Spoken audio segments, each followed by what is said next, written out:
নমস্কার, আমি চৈতালি। শ্রীতে সবাইকে স্বাগত। আজকের রেসিপি দুধ পটল।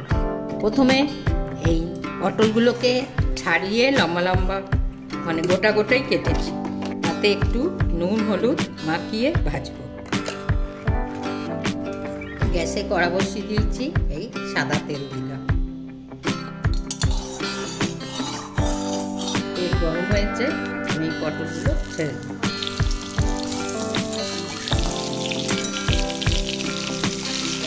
এদিকে দিক করে ভাজা হবে না, আবার ভাজতে হবে না, মিডিয়াম করে মাঝামাঝি করে ভেজে নেব। পটলগুলো ভাজা হয়ে গেছে, পটলগুলো তুলে নিব। এই তেলেতেই তেজপাতা, গোটা গরম মশলা দিয়ে দিলাম, আর একটু দিলাম সাদা জিরে। ফোড়নের গন্ধটা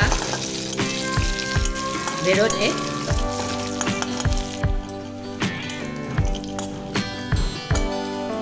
আদা বাটা, জিরে বাটা, কাঁচা লঙ্কা বাটা আছে, এইটা দিয়ে দিলাম।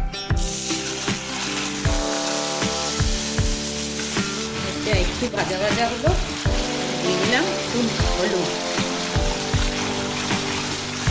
মশলাটা কষে তেলটা বেরোলে আমি ভাজা পটলগুলো দিয়ে দেবো। খুব সহজ, খুব কম উপকরণ দিয়ে এই দুধ পটলটা তৈরি হয় এবং খেতে হয় সুস্বাদু খুব। আমি দিয়ে দিচ্ছি এই ভাজা পটলগুলো।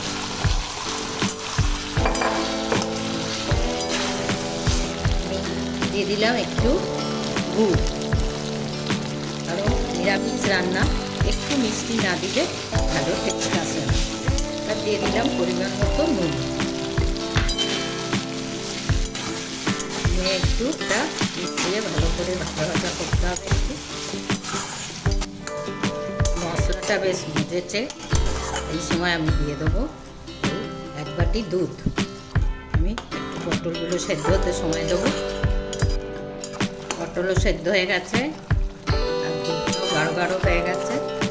আমি এই সময় দিয়ে দিলাম একটা কাঁচা লঙ্কা ছিঁড়ে, যেহেতু নিরামিষ রান্না খুবই সুস্বাদু হবে। তোমরা করো এবং করে আমাকে জানিও কেমন হলো।